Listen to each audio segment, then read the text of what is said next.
Do you sleep with the rosary in your hand? There is a deep mystery very few people truly understand. A spiritual secret that is rarely spoken about, even from the pulpit, even within the church itself. But that was lived by saints and revealed by Padre Pio. And what he said about it could completely change the way you sleep and even the path of your soul. Because here is the truth. When you close your eyes, the spiritual world does not close with you. While your body rests, your soul remains present and sensitive and even more open than it is during the day. And maybe you've already felt this without knowing what it was. Those nights when you wake up exhausted after hours of sleep, that strange restlessness with no clear reason. Those dreams that felt like more than just dreams. That subtle unease that follows you into the morning like a shadow you can't shake. That is not random. And Padre Pio knew exactly why it happens. Before we go any further, if you believe in the power of Padre Pio's intercession, write in the comments right now, Padre Pio, protect my sleep. Let that be your first act of faith today. Stay until the end, because what Padre Pio revealed about what truly happens to the soul during the night is something most people have never been told.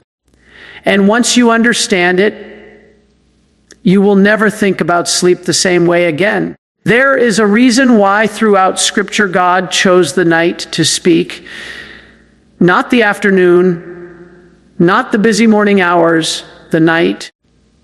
He spoke to Jacob in a dream, showing him a ladder that reached the heavens. And Jacob woke up saying something that has stayed in the memory of the church for thousands of years. Surely God was in this place, and I did not know it. He spoke to Joseph through visions that changed the course of an entire people. He spoke to Samuel in the stillness of a dark room, calling his name so gently that the boy didn't even recognize it as God at first.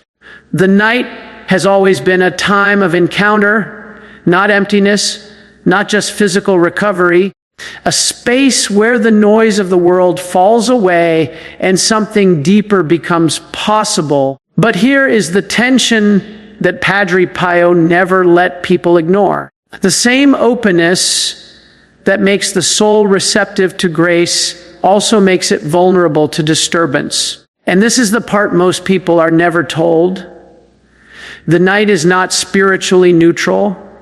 It never was. Padre Pio spoke about this with a directness that surprised even those who considered themselves spiritually mature. He said that many souls experience their deepest struggles not in the chaos of the day, but in the silence of the night. Not through dramatic events, not through anything that could be easily named or explained, but through a slow, quiet erosion, a restlessness that builds without a cause, an anxiety that arrives at bedtime like an uninvited who refuses to leave, a heaviness that greets you in the morning, even after 8 hours of sleep, as if you worked through the night without knowing it.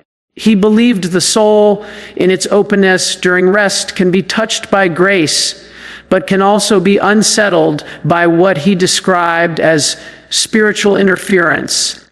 Not theatrical, not the way popular culture imagines it, but subtle, consistent, working through the interior life, through the imagination, through those fragile, half-conscious moments between waking and sleep where we are neither fully present nor fully gone.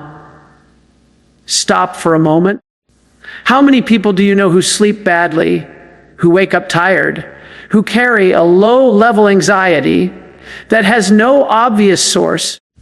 It is far more common than we admit. And Padre Pio was already speaking about its spiritual dimension decades before anyone had words like sleep disorder or chronic stress.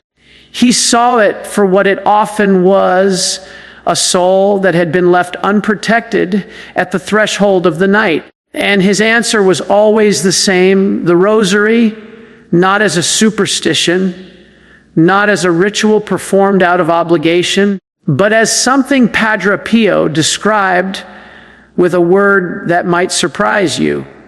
He called it a weapon, not in an aggressive sense, but in the sense of something that actively protects, something that creates a kind of shelter around the soul that is not visible, but is absolutely real.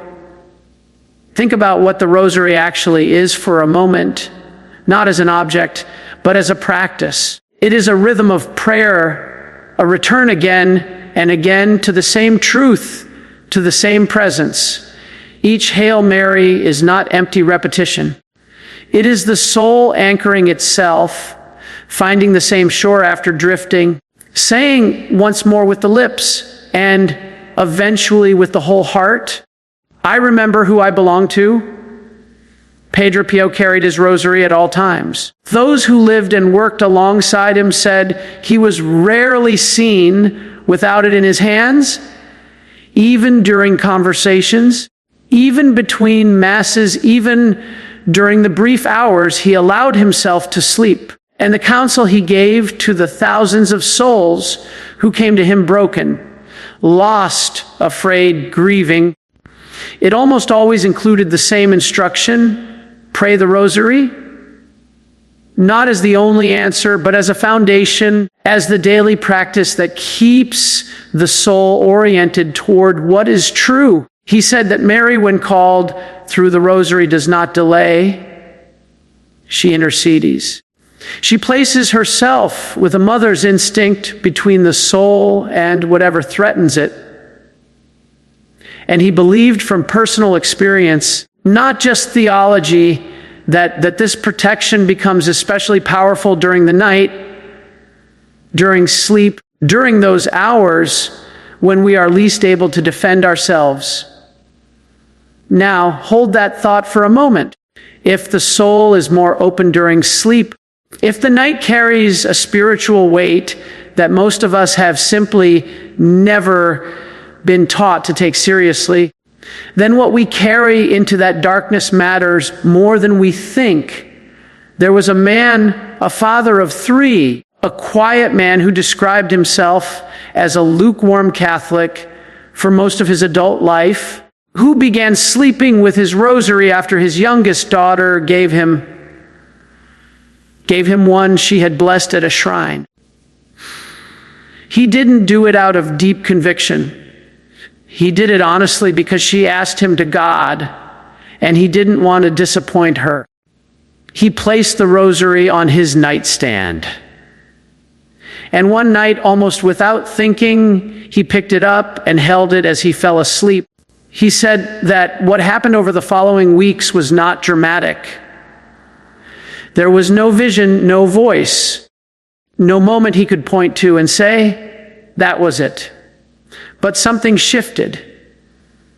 The nightmares that had been visiting him for years, rooted in a period of real darkness in his past, began to fade. Not immediately, not all at once, but gradually, the way a room brightens when someone slowly opens the shutters. He told a priest in confession that he felt for the first time in years that his nights belonged to him again, that the darkness had become quiet, that he was sleeping finally like a man at peace.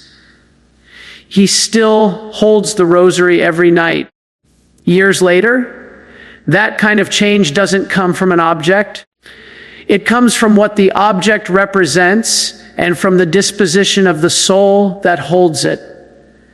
It comes from grace, quiet, patient, persistent grace working in the hidden hours of the night.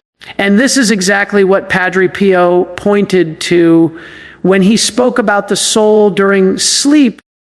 When you hold the rosary as you fall asleep, you are doing something that goes beyond words, because you may be too tired for long prayers. You may not have the energy for a full examination of conscience or a structured devotion.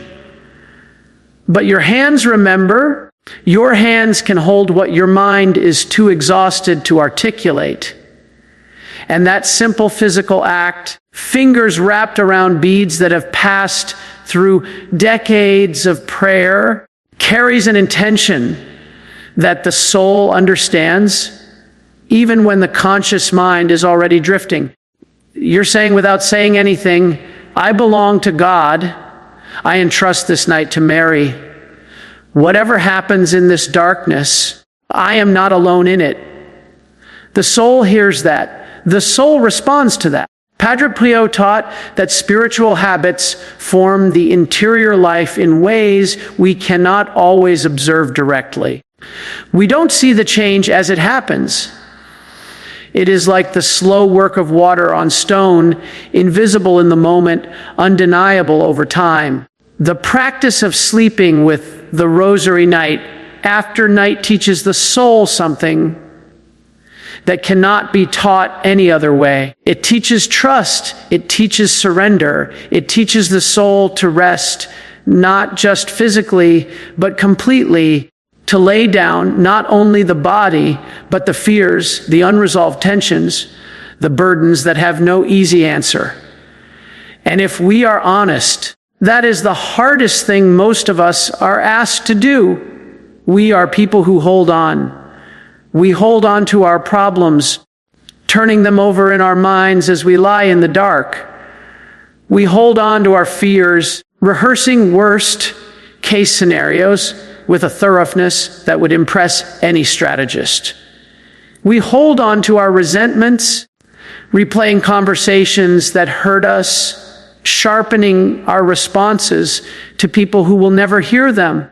We hold on to our need to control what comes next, as if the right amount of mental rehearsal could guarantee that tomorrow goes according to plan. The Rosary held in the hand as sleep approaches is a quiet invitation to release all of that, not into a void, not into uncertainty, but into the hands of a mother who has never stopped interceding for her children, and into the care of a God who, as the psalmist wrote with quiet confidence, grants sleep to those he loves. But Padre Pio was also clear, and this matters, so stay with it for a moment, that the Rosary is not a charm. It is not a spiritual shortcut. It is not something that works automatically regardless of the life being lived around it. Holding a rosary while carrying a heart close to God is not protection. It is contradiction, a gentle one. God is never indifferent to even the smallest gesture of faith, but a contradiction nonetheless. The Rosary has power because of what it connects us to, and that connection asks something in return, not perfection. Padre Pio knew better than most what it meant to be human, to struggle, to fall and get up again. What it asks is sincerity, a genuine turning of the heart, however imperfect, however slow, toward God. This is why he always spoke of the Rosary alongside other practices, confession, which he called the sacrament that renews the soul from the inside out, the Eucharist, and the daily examination of conscience, which he considered essential and which takes no more than 5 minutes, but changes everything about how a person ends their day. Here is what he encouraged, and it is simpler than most people expect. Before you lie down, take a few quiet minutes, not for a complicated prayer routine, just for honesty. Look back at your day the way you might look back at a path you've walked, not to judge every step, but to notice where you lost your footing. Where did I close my heart today? Where was I less patient than I could have been? Where do I need to ask forgiveness from God, from someone I love, from myself? Don't carry that weight into the night. Give it to God. Say it simply in your own words, the way you would speak to someone who knows you completely and loves you anyway, because that is exactly who you are speaking to. If you have holy water at home, use it. Make the sign of the cross. Ask God's blessing over your room, your sleep, the space where you are most vulnerable. This is not superstition. It is one of the oldest practices of the church, the sanctification of ordinary spaces. The quiet insistence that the sacred is not confined to a building, but is present wherever we invite it. Then take the rosary. You don't have to pray the full 15 or 20 decades. One decade prayed slowly, really slowly, letting each word mean something is enough to shift something in the soul. And if you fall asleep mid-prayer, don't worry. Padre Pio said this with a warmth that people remembered. Mary understands. She takes the intention, she receives the effort. She is not a God of perfect performances. She is a mother. Hold the rosary as you lie down. Let your hands rest around it naturally and say in whatever words come most easily, Lord, I place my soul in your hands tonight. Mary, watch over my sleep. Whatever does not come from God, keep it far from me. That is enough. That is genuinely, completely enough, because now we arrive at the part of Padre Pio's teaching that is perhaps the least talked about and the most extraordinary. He believed that God visits souls during sleep, not in the extraordinary headline making sense. Not every dream is a mystical vision. And Padre Pio was always careful to discourage spiritual sensationalism. But in the quiet, ordinary sense, that is actually more remarkable than any vision. The sense of a presence, a peace that settles in without explanation, a clarity that arrives with the morning as if something was resolved overnight that couldn't be resolved during the day, a direction that comes to you softly without fanfare. The way light comes through a window before anyone else in the house is awake. Padre Pio believed this was far more common than people realized. And he believed it happened most often not to the most spiritually advanced, not to those with years of formal prayer behind them, but to souls who were simply prepared.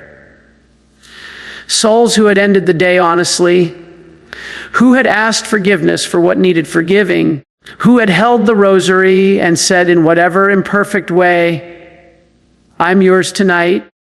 Do with this night what I cannot do for myself. When the soul is at rest and at peace, placed under God's care and Mary's intercession, it becomes receptive in a way that is simply not available during the busy, defended hours of daylight. The walls come down, the noise stops, and God, who is never absent, who is always closer than we think, takes those hours seriously. Maybe you have already experienced this without knowing what to call it. A morning where you woke up and something felt genuinely different. Not euphoric, not dramatic, but lighter, clearer, as if a decision you had been agonizing over had somehow sorted itself overnight. A night where a dream carried something that stayed with you. Not as an image that faded by breakfast, but as a feeling, a direction, a quiet certainty about something that had seemed uncertain the night before. A moment in the early hours, somewhere between sleep and waking, where you felt a presence so calm and so close that it almost surprised you. These things are not nothing.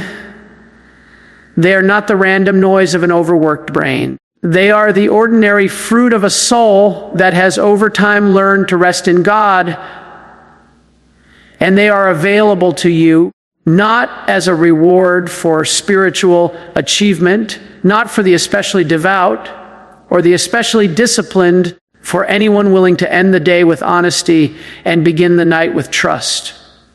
So here is the invitation, and it is as simple as it sounds. Tonight, do something different. Take your rosary, pray 1 decade before you sleep. Not rushed, not mechanical, but present. Let each Hail Mary be an act of trust rather than an obligation. Then hold the rosary as you lie down. Make that small, quiet act of surrender. Give your night to God. Try it for 7 days, 7 nights, and pay attention, not with anxious scrutiny, looking for results the way you might track a medication, but with the open, gentle attention of someone who has placed something in good hands and is simply watching to see what happens. Pay attention to your sleep, to your dreams, to how you feel when you wake up, to your peace, to the quality of your thoughts in the first moments of the morning. You may be surprised by what you notice. And if something shifts, even something small, even something you're not quite sure how to name, come back and write it here. Write in the comments, "I surrender my sleep to God," not as a formula, as a declaration, because there is something powerful about putting words to a decision, even in a comment, even among strangers. It makes it more real. It commits the soul in a way that